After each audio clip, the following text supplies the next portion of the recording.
Hi everybody, it's Heidi Smith here from Flutter by Heidi, and today we're talking new in colours.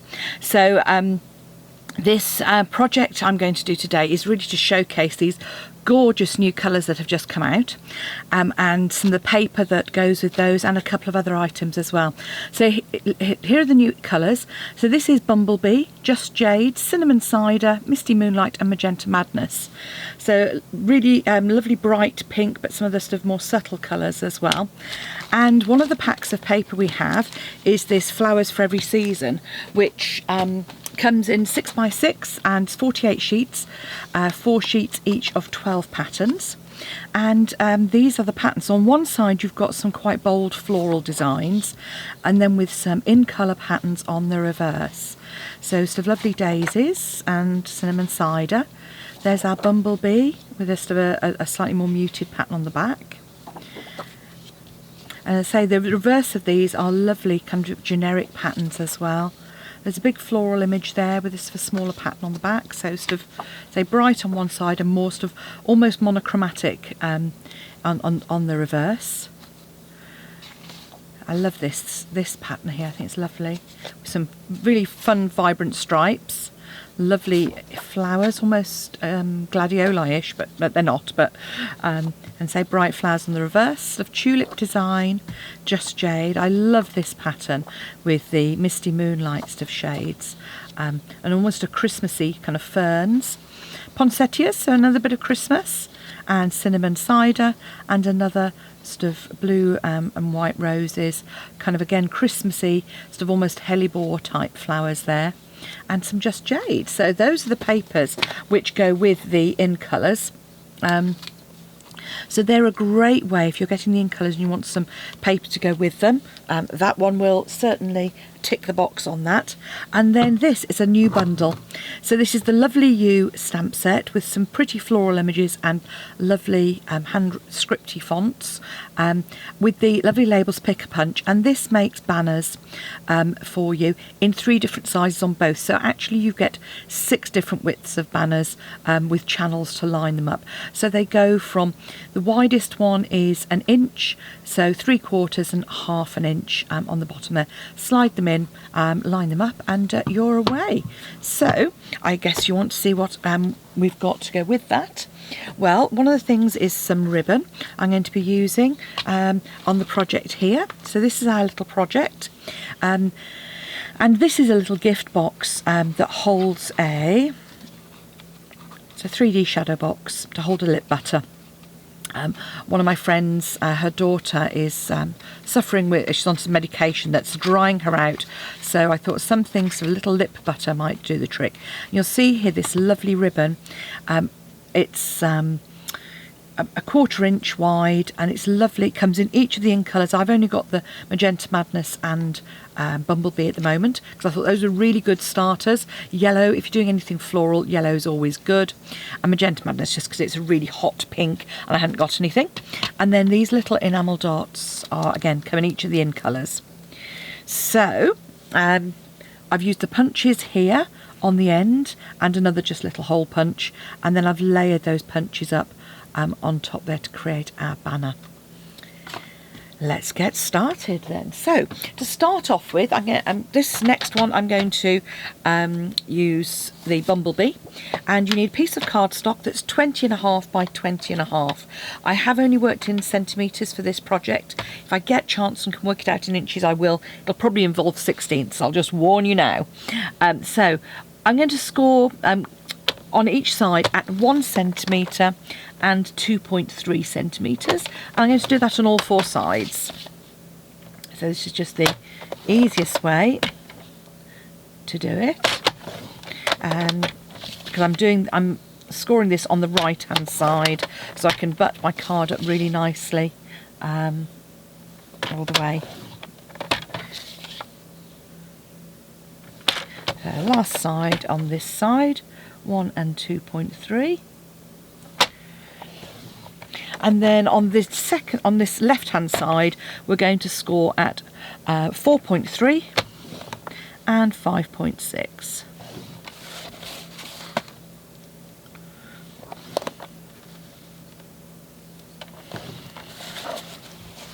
Now obviously what I might perhaps do is I'll try and do a video at some point when I get around to it that actually shows how I work these out, because you just need to kind of adapt it. Obviously I work it out each time I'm doing a particular project, but the kind of formula is the same. So I've done that on all 4 sides now,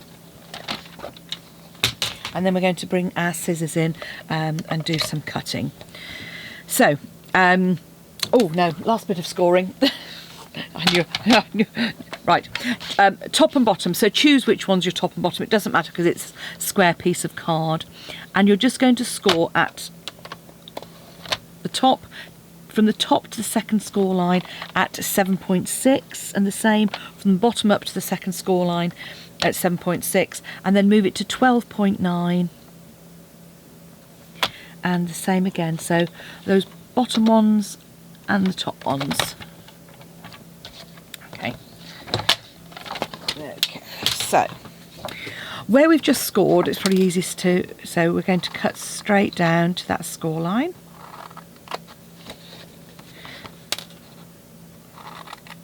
And if you can, always score a bit short of the score line rather than right to it. And the easiest way I find to do this to minimise any sort of distortion is kind of cut out the corners. So because this is a shallow box, I'm not going to create any tabs on this. If it was a taller box, I'd probably create a tab to tuck in on the side on this last little bit, but on a shallow box it isn't so important. Okay, so I'm cutting away the 4 corners. Not quite.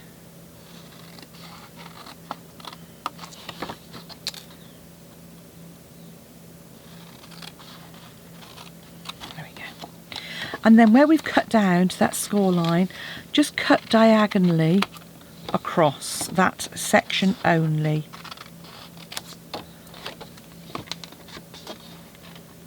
So that creates our mitered corners. Yeah. Like so. So you end up with a piece like this.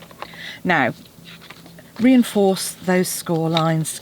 So grab your bone folder and run it over each of those score lines. Now if you wanted to, you could do that before you did your cutting, if that helps you identify where you're cutting to. And then the gluing of this, just for speed, I'm going to use some quick grab glue that I've got, but you could use whatever tape you wanted to. I would perhaps use Tombow if I got a little bit more sort of time. But so I'm going to add some glue on the straight side just to that end panel, and then I'm going to fold that in just like this, and by doing it that way and just holding it till it grabs. And you can see I'm kind of tucking it in first and then sort of sliding it, and that way I make sure that I get the glue on the inside of that box frame rather than squeezing into the middle there. So those are our 2 sides. Box those up because they're going to use those to butt these up, and then do the same, this narrow 1 centimetre tab, just add some glue, and then on each of the 4 corners add a bit of glue. Now if the glue that you have doesn't dry sort of hard, and then you might need to rub off some excess. But once this is done, so I box those corners up and tuck in like so. And you see I'm just tucking those in there, and just hold for a second, and the same on the other side. So again, tucking it in and making sure we're tucking it down vertically, and then just sort of hold those just for a few seconds, and you'll see that that is then where our lip butter is going to sit nice and snug. So what I'm going to do is just put that over, pop it to one side, and I'll probably stick my punch on it just to kind of hold it in place. Okay, now we're on to our onto our lid. So the front flap lid that I've got is 9.3 by 10.7 centimetres. So I'm just going to cut it at 9.3 by 10.7, and what I'm going to do is just score that at 9.3 as well, just to create our little panel. I'm also going to just take the moment and cut my paper, and that I'm cutting to 9 by 9 centimetres.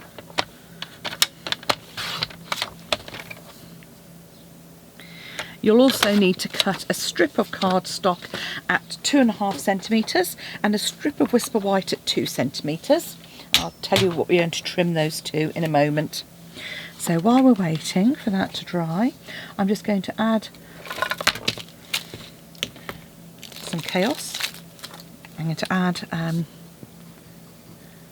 and what I would say with papers is, if you don't like one, and when you have a look at papers, I mean, sometimes I wasn't so keen on some of the very bright flowers on this, but I did like the more neutral patterns on the back. So I always kind of go by the rule that, you know, if I like half of the, you know, so half to 2/3 of the DSP, then I buy it. If I look at it and kind of go, yeah, I can't see me working out any projects for that, then I'll leave it.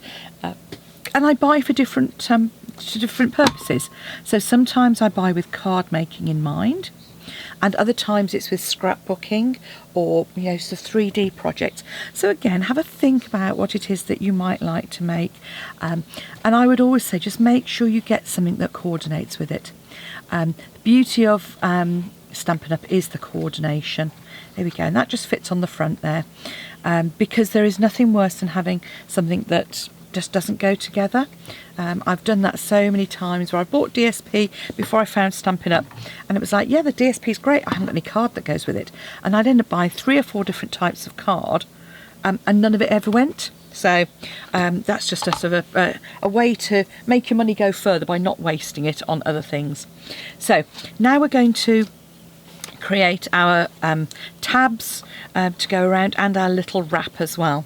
So for the wrap, you want a piece of that is 2.5 by 19.5, and you're going to score that just once at 3.5. So I'm going to trim that to 19.5 and then score it once at 3.5.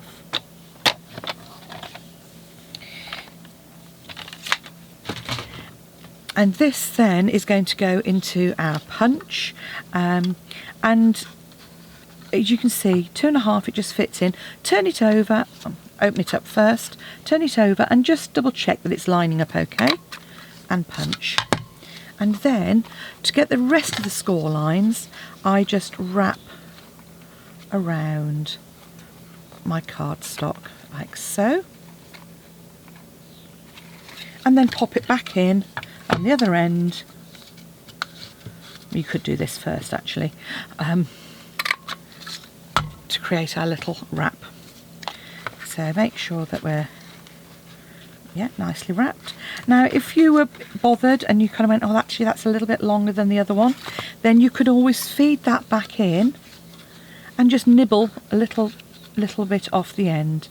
So, you know, I might put it in and kind of go, oh, actually yeah, I'll just take an extra little bit off there, because depending on how you score it and how loose you make it, you might find you need a little bit more. Then I'm just coming in with one of our old punches. Now you could use the hand punch on this, or you could use the hole on the Label Me Fancy punch. Just pop that in on each end to add that. It depends what size ribbon you're using. But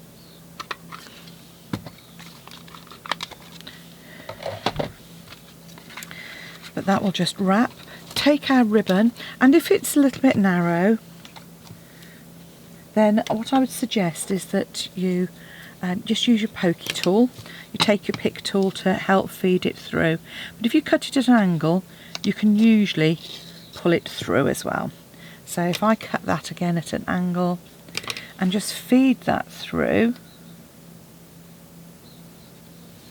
then I'm nearly there.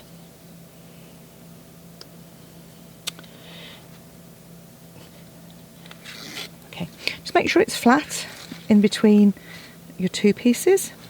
So I use probably about no more than a 12-inch piece. Just tie a nice bow, or you could just tie a knot if you wanted to.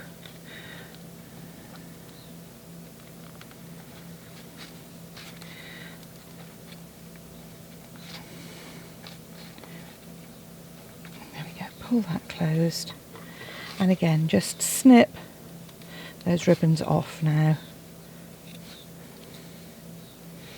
Okay, so the last bit that's left is to create our little label. So I've got a 2 centimetre strip of card here, and I'm going to trim that to, I want a piece that's 8 centimetres. Actually 7.5 for the Whisper White. So this is 2 by 7.5, and then I want another piece that is 8 centimetres by 2.5 centimetres.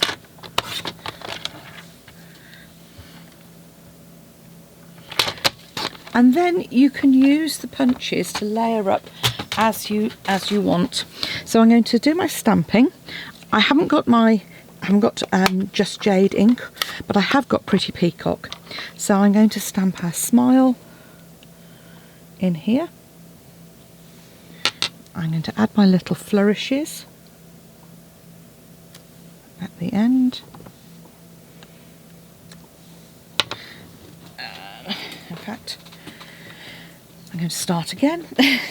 I'm going to punch first. So I'm going to go with this other punch. So as I say, just pop that in, right in. Now, because it's a small one, I would always recommend that you turn it over and just have a look to make sure it's still lining up. As you can see, it can wiggle a bit, particularly when you come onto the second side. So just pop that in.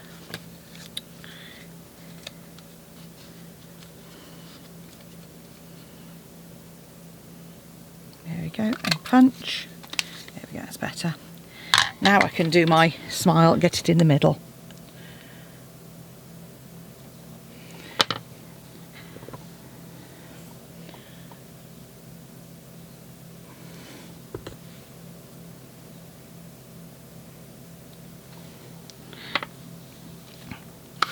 Punch the tab as well.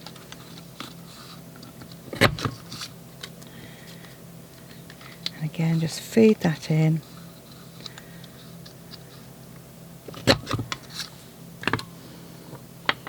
And then I'm going to add my little dots, because